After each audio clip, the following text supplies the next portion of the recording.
DJ Moore connection again. So played pretty good. But Dan, I mean, what are you sitting there going, hey, we got 5 sacks, but didn't we just play the team that has allowed the most sacks in the NFL? Shouldn't we have gotten sacks?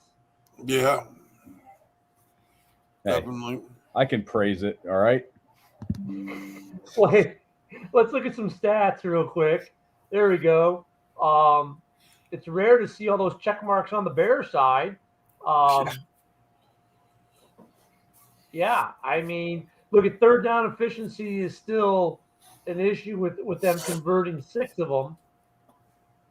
I think the check mark on fourth down efficiency should go their side because that's for one. I think we win that. Look at allowed 3 sacks, which actually, let's talk O-line real quick. Allowing 3 sacks against that defensive front, which everyone lauds as being a real good defensive front, actually, I thought was a good takeaway. And, I know we bitched about the O-line for the last 2 years, but fellas, is it fair to say the O-line's not the problem, on the offensive side of the ball? No, it's not. I don't think they're making holes. Lucas Patrick got hurt again, concussion. So they put Whitehair in. Whitehair had a little tough start with the snaps. Thank God Justin Fields athletic, because a lot of quarterbacks in the league, those would have been fumbles. But, yeah, I mean, our offensive line held up for Justin Fields for 2 weeks in a row. So we're fluctuating our offensive line around again. I just want one solid offensive line, and hopefully they can do the same thing that they're doing the last 2 weeks. I mean, I guess the good thing there, Dan, is with those flexing the line's still holding. It means maybe we have a little better depth than we thought. What do you think? Yeah, definitely. And DJ Moore, I mean, well, how do we not talk about this? 8 catches, 230 yards, 3 touchdowns, 28.8 yards after the catch. Believe it or not, he did a signing already this week, and he's inscribing helmets with the 233 TDs inscription. People are already getting it. I mean, career day for him. I mean, it was funny because the guys on Amazon were like, well, he just made the Pro Bowl today. Well, not just that. That was a franchise record as well. Yeah. And look, it's not that. And let's be clear too, though. It wasn't all Moore. He wasn't the only one targeted as far as wide receivers. Now, Mooney didn't really.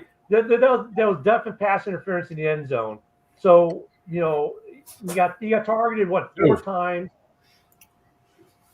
There's twice that DJ Moore should have got pass interference, but but Mooney. People are like, oh, but Mooney. We're hearing he didn't do anything, but he got targeted. But obviously, pass interference on the one. There was no flag in the end zone. He had a good game too. People, don't realize they had to account for him still.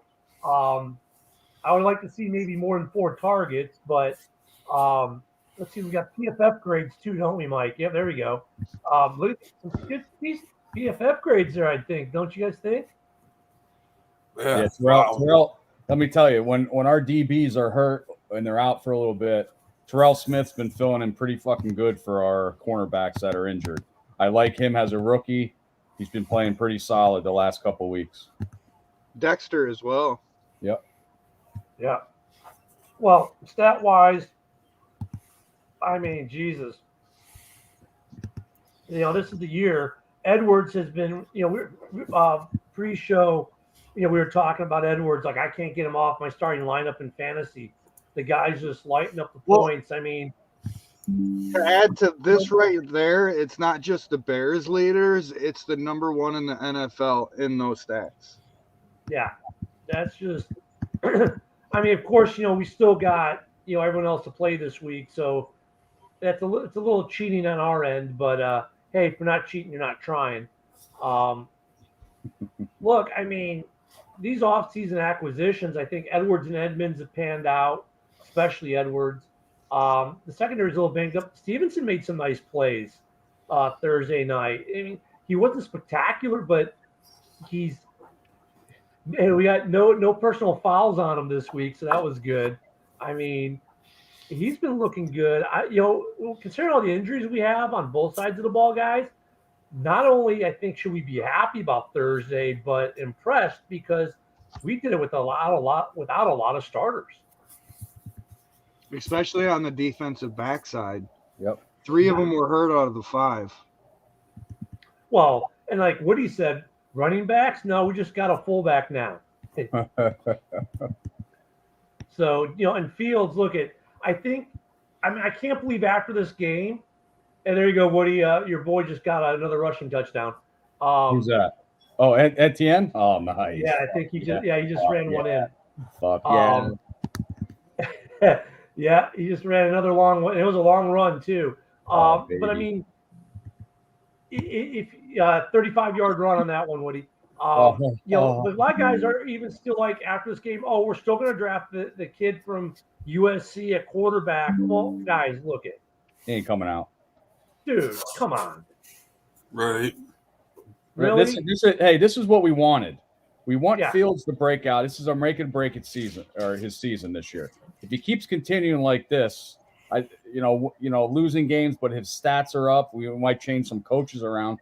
It gives our 2 number 1 picks next year positions we definitely need: offensive line, defensive line, and stuff like that we can keep Fields, build a team around him. Well, over 1,100 yards, and 600 of those yards came in the last 2 games. So definitely play calling and Fields has been playing better. The protection's been better. You know what I mean? For sure. I think the connection between Fields and Moore, I think it's 571 yards if I'm correct. So that connection's special. Hey, Dan, you notice this too? After Fields makes his comments about the coaches, all of a sudden we start to see more of this. Mm-hmm. Definitely. Yeah. So, I mean, coaching's everything, and I was hot on the coaching after the last loss that shouldn't have been a loss against Denver. It's not that I actually think we'll go after Marvin Harrison Jr. Could you see him with DJ? I mean, my God. I don't mind us going after a wide receiver with one of the first 2 picks, and then getting defensive edge, or defensive line. That'd be crazy. All right, well, let's go to some studs and duds. Let's do that, and then we'll talk about some other stats in that. Let me throw this over to Dan. Dan, why don't you go kick us off with studs and duds, man? Obvious would be DJ Moore, but I'm going to, because we lost all of our running backs the other day, why not blasting game coming in there and, playing a little bit, He did have 8 carries for 26 yards. So, I mean, decent when they asked upon him. And I was reading he hasn't really run the, he hasn't really done much. So I think they were saying he had 0 touches up until that point. So, I guess take it around, Mike. Oh, for studs, I'm actually going to have to move it to the defensive side of the ball. Our defensive back has been banged up, and Strowman came in here and played a great game. He not only had a sack, he also had an interception as well. So he had 7 tackles, 4 solo. So he played outstanding, I thought, coming straight off the bench. Not to mention that Bears defensive line finally doing a little something. How many sacks did they get Sunday? 5. That's the way it should be. I'm not saying 5 every week, but 3 to 5 would be nice for sure. And my dud, I personally don't have a dud this week. Everything seemed to go good. Woody? Well, since everybody's taken my players, douchebag Mike. So I got to go. Because I don't take anybody's picks. But anyway, since Strowman was my stud, but I'm going to go out on the limb because, like I always do, since everybody's picking Fields more, whatever. Santos, 4 for 4. And my dud, I'm sorry, Ken, even though that you said that he played good, he got targeted 4 times, but Mooney is my dud for this week. The targets mean that it's either he's trying to get open or what, but 4 targets to Mooney without a catch, and he was supposed to be our clear number 2. He's my dud of the week. No, I can get behind it. By the way, Josh Allen just rushed for a touchdown. It's a 5-point game with 2:11 left in London. No, I can see that, Woody. I mean, so for studs, Besides me, I'm going to go with the O-line. The offensive line, they're my studs this week because, for all the hell we've thrown their way over the last 2 seasons, I think ever since the KC game, it's starting to become even more clear that, look, the O-line's actually pretty damn good. Considering that Fields is able to hold the ball the second most amount of time in the league. Yeah, he takes a lot of sacks, but then again, he's holding the ball, more than anyone else besides whose name is not Patrick Mahomes. So the O-line's been getting it done. They definitely got it done this week. My duds is going to be the coaching staff because once again, we came up from halftime and the adjustments were horrid. Now, luckily, unlike last week, they were able to make another adjustment in the fourth quarter and not lose the game. But coming out of the tunnel at halftime, the halftime adjustments were terrible. Bears, I mean, we all had that feeling like, oh, great, here we go again in the third quarter because the offensive and defensive adjustments were just terrible. Actually, and they were even worse on the defensive side of the ball because it felt like third quarter started, we were in a prevent, it felt like. Like Washington just came out and moved the ball at will. So the coaching staff is still my dud this week because they got to get better with the adjustments because we beat a good football team. Washington is definitely a good football team, but we can't do that against better offenses because we got lucky they have a rookie, not a rookie quarterback, but a young quarterback who's still going to who made some young quarterback mistakes. Yeah, Ken, that's what fucking pissed me off too because they only had 14 yards, I think, in the third quarter.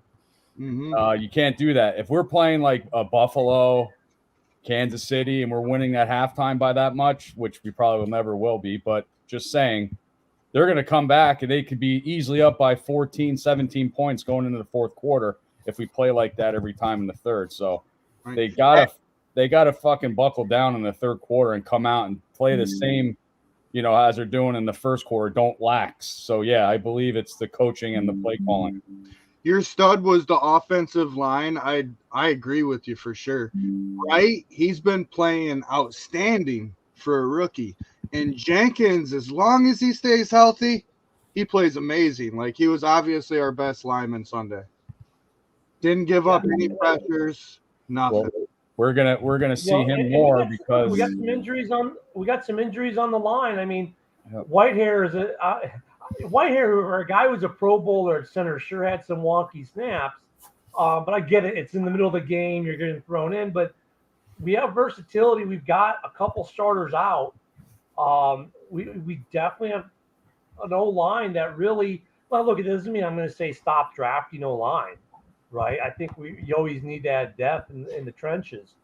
But the O-line's getting it done. Now they can get better, but they're getting it done.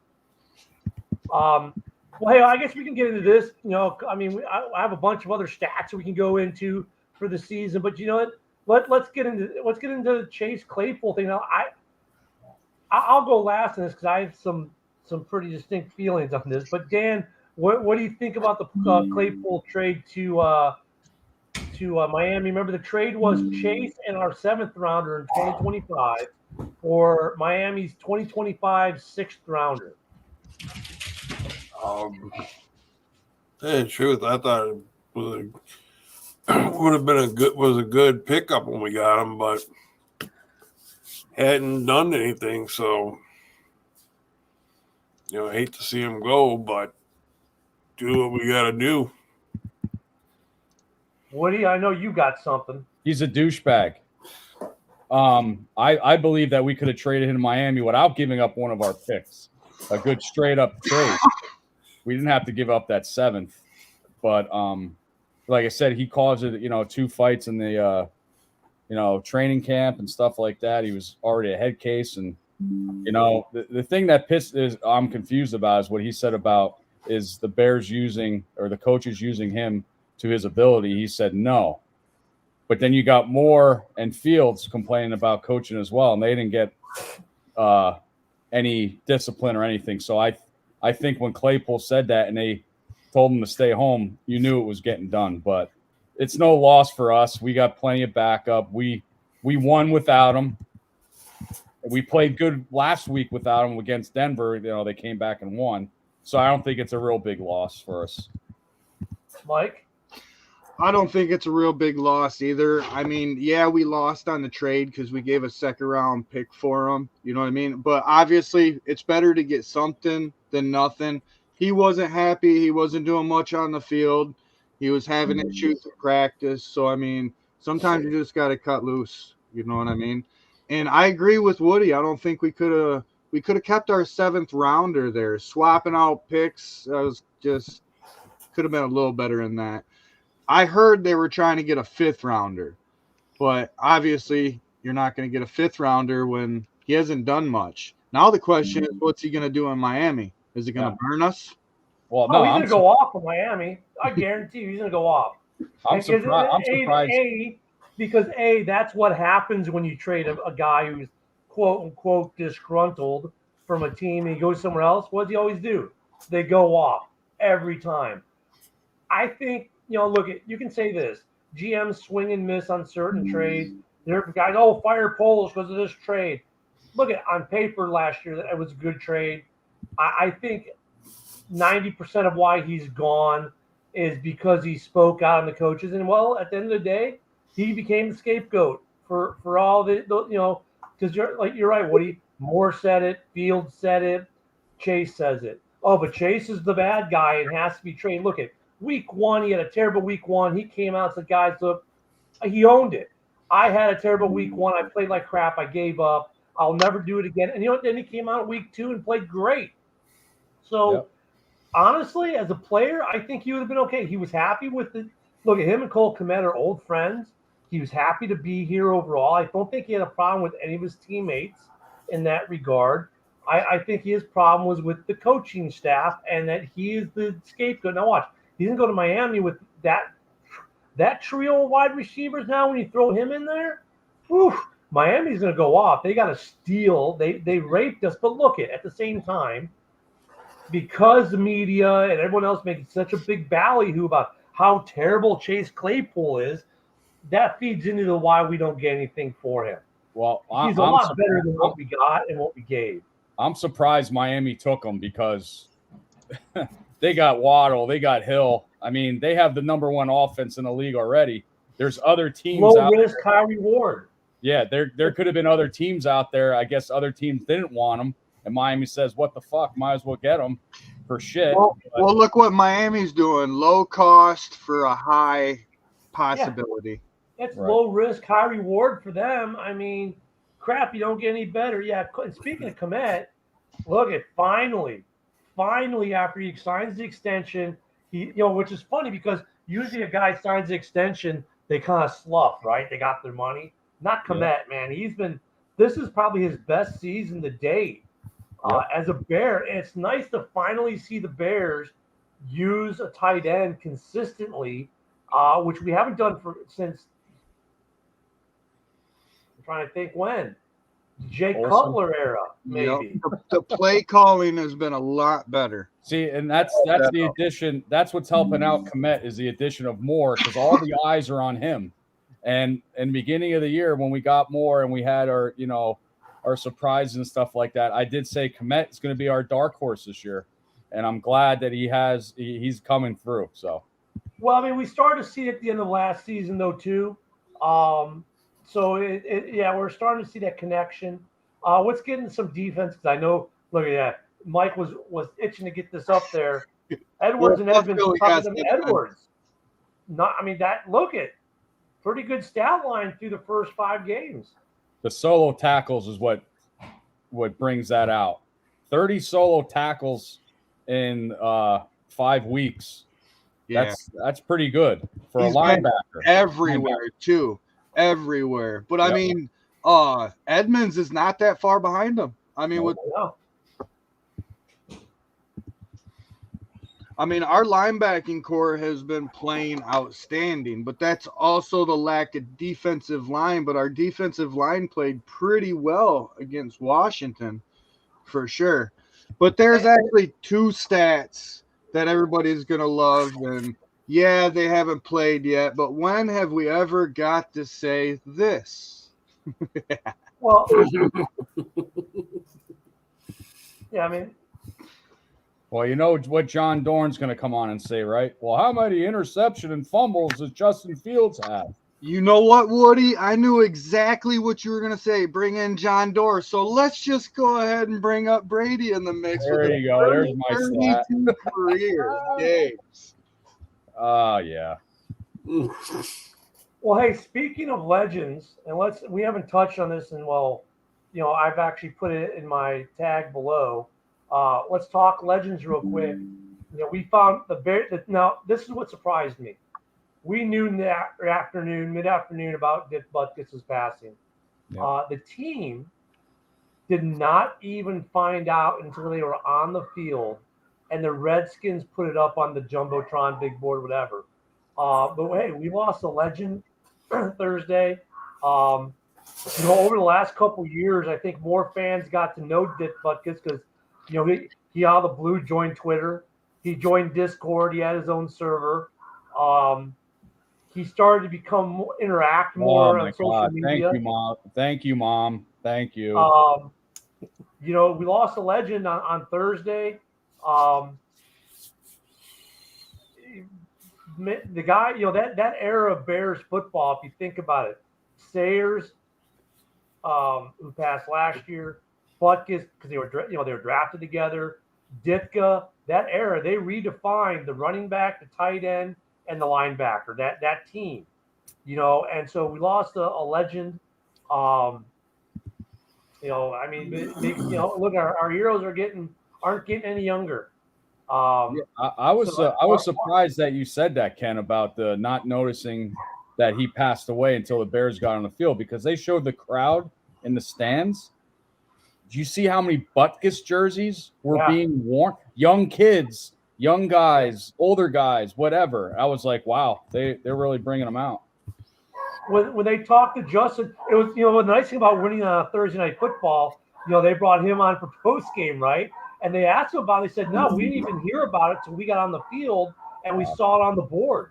So, I mean, I don't know if that was a conscious effort by the Bears organization not to tell the team before the game, or what, or were that's another reason why the coaching staff were my duds. How do you not tell the team about Dick Butkus before the game at some point? Distraction, my. No, I'm with you, but you're talking to Ken. Yeah. But no, speaking of Butkus, perfect time to do a giveaway. The next giveaway is going to be something signed by Dick Butkus. We are almost there, only 500 more followers, and we're finally at the 10K. Once we get to 10K, I will do something on my page. It will be a post. Even you guys on the panel can be qualified. It'll be the first 100 people that comment on a post. I'm not going to say when it is, but as soon as we reach 10K, I'll do that, and then we'll do a giveaway on the live. And please follow. We want to reach 10K because everybody on this panel will start getting paid for our podcasts. He's lying. That's not the truth. Woody's like, hey, have we drawn up our contracts yet? Yeah, our contracts are this. Hey, I let you be on the feed with me. I'm fucking holding out. Fuck yous. Hey, what he saying? He left. Right. Well, hey, I think he's also got some bragging rights right now. not updated with this week, but I think we all took an L this week. So we're probably all three, so Woody's probably 2-3. Yep. Coming into Thursday, this is where we were at. I know I took an L because I went with the Redskins. Boy, we are not predicting games too well. Do anyone have any games they want to predict today? Any score predictions for today? I want to predict. Hey, I'm going to call the upset tonight. I think that's an interesting game. Dallas has a hell of a defense, better in defense than in the past couple of years. And I think they're going to get in on Purdy. I think it's going to be a low-scoring game. McCaffrey's going to be the key.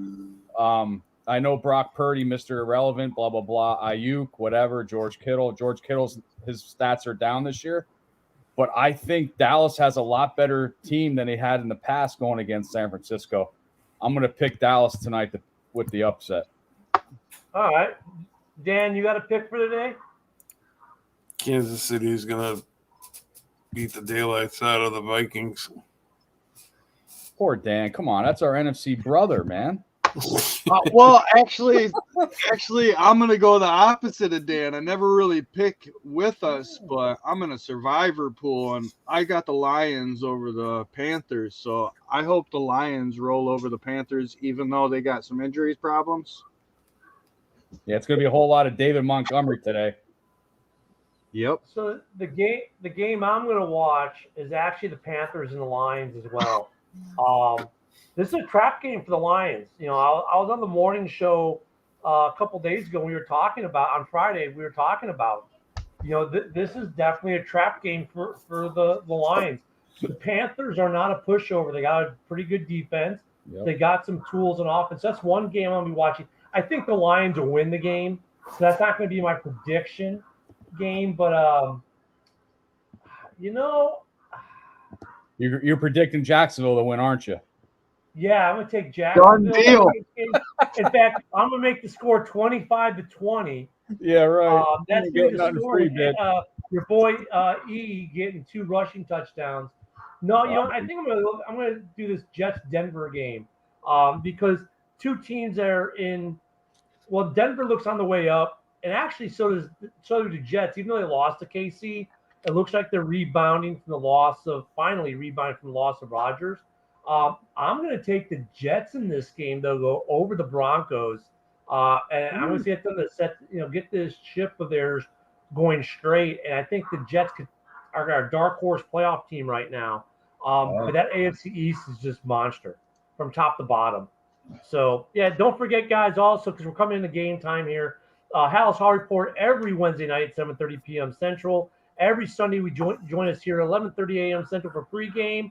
And we'll be doing our thing, and we'll be back on Wednesday as we'll talk more Bears football or preview our next game, which will be against the Vikings. So it's a war week. We might have some Viking fans on if they will want to show their face after getting dismantled by the Swifties. I mean the Chiefs this week.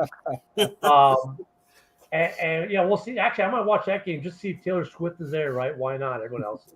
But that's our schedule here. Don't forget to win some signed Chicago Bears merch. We just talked about that. We get 500 more folks. We hit that milestone. We get some Butkus stuff out. Like and share the page. Also, don't forget every morning, 11 a.m. Central. There we go. We have the NFL main event, football talk. Every morning, Monday through Friday, 11 a.m. I've hopped on a few times. Woody's hopped on a few times. Mike when he can, Dan when he can. But we're talking division football. The Bears seem to be on everyone's mind. Even when we were losing, that's all you could talk about. So we're represented there a lot. Don't forget also we've got the Valhalla Report, which I believe is Tuesdays now, which is the Vikings guys. On Fridays, those dudes up in Green Bay, the Packer fans, they have their show on Fridays for Frozen Tundra. And then the Lions are doing Monday nights before they also do an open mic. So check them out as well, as we're all kind of connected and working and doing things together. So check them all out. Give it some likes. Go to the Mike Bear Fando like us, share us. Let's get to that benchmark. Let's give away a Dit Butkus signed item. I'm lucky enough. I have a Dit Butkus signed Hall of Fame mini helmet. So the one bad thing I did see, guys, was like Friday, people were already selling Dit Butkus signed merch. And I was like, really? I hate when guys do that when players pass, and that day and the next day, people are already trying to sell their stuff. Just terrible. But anyways, guys, enjoy the games today. What do you got a final thought for us today on a non-Bears Sunday? Like I said, there's going to be a lot of interesting games today. And like I said, I'm looking forward to tonight's game. It's going to be a barn burner. And I picked Dallas with the upset. And next, I did my Woody wrap-up on for the Thursday night. So you'll hear the Woody wrap-up next Sunday before we beat the Vikings. And we're coming off the long week. And not to mention, last but not least, the last giveaway for last month. We will be doing that either Wednesday night or Sunday morning. I'm actually just waiting on the item that I want to give away. But everybody enjoy the games, and we'll see everybody Wednesday. Bear the fuck down. See you Wednesday. Bear down.